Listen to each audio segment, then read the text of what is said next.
Day 1981, and performing in Ronald Reagan's inaugural parade as the 40th President of the United States, the South Dakota State University Pride of the Dakotas Marching Band. Tonight we'll be taking a look at that trip the band made to Washington, D.C. Also, we'll be talking to South Dakota's congressional delegation and what their thoughts are about the next 4 years, and also to some of the other South Dakotans who made that trip. But first, let's start.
Drum major and percussion section have a lot of responsibility. Yeah, it's more of a solemn event for us.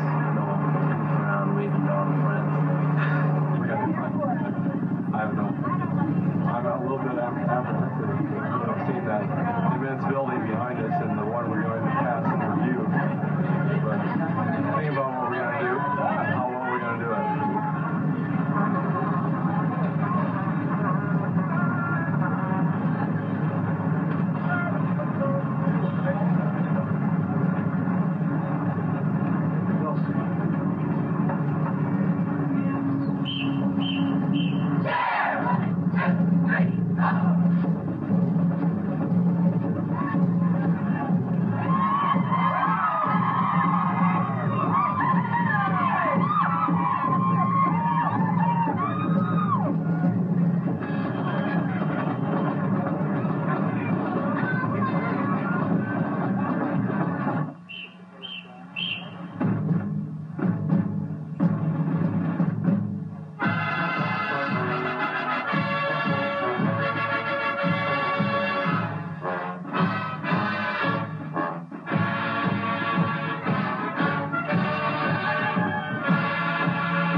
the parade, SDSU Director of Bands Darwin talked about the process that brought the Pride of the Dakotas to Ronald Reagan's inaugural parade. Well, shortly after the election, we went to President Berg and asked him to write a letter to the Inaugural Parade Committee requesting that South Dakota State Band be chosen or selected for as a South Dakota's representative in the 1981 presidential inaugural parade. And they, in turn, sent us official forms requesting pictures, history of the band, things that we've done to distinguish ourselves fairly recent in past years. Things like our appearances at the Minnesota Vikings game.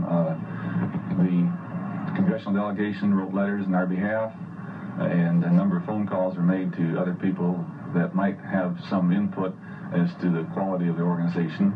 And I think besides that, there were a number of other extenuating circumstances, such as being in the right place at the right time. The name of the band, the Pride of the Dakotas, when we found out they were going on a regional representation this year, I think that had something to do with it. And they even got down to as far as the style of the uniform that we wear is what they were looking for this year.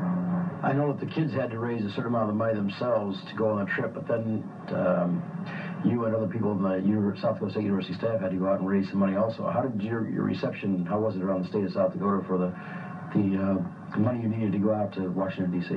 Well, I think that's one of the most heartwarming aspects of this whole operation. The reception was absolutely unbelievable. No matter where we went, and to whom we talked about financial support, the response was just overwhelming. From industry, from the financial and banking organizations, everyone supported us. We were never turned down, and it was just unbelievable. I think that is one of the most rewarding things about this whole trip, the amount of support that we received all across the state.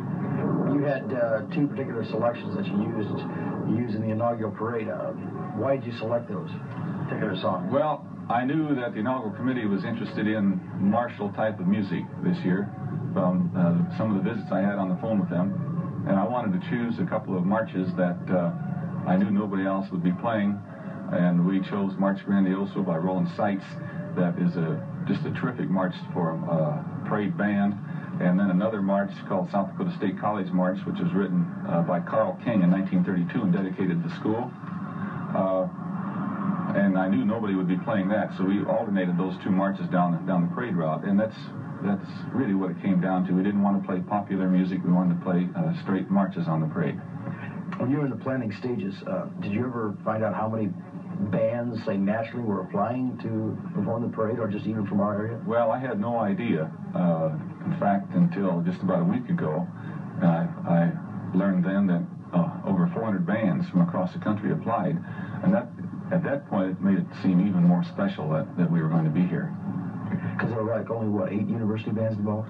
There were 8 university bands and originally 12 high school bands, and then there was such an uproar about Reagan's hometown high school band not being selected, they added them later, so there were 21 bands altogether. Although these band members are here for a good time at the inaugural of President Reagan in 1981, there's other business on Capitol Hill, and that, of course, is congressional business. We're going to talk about that next in this program, what the outlook is for 1981 through 85 with the new president right here on Capitol Hill. We're entering a new administration. This is the 10th anniversary.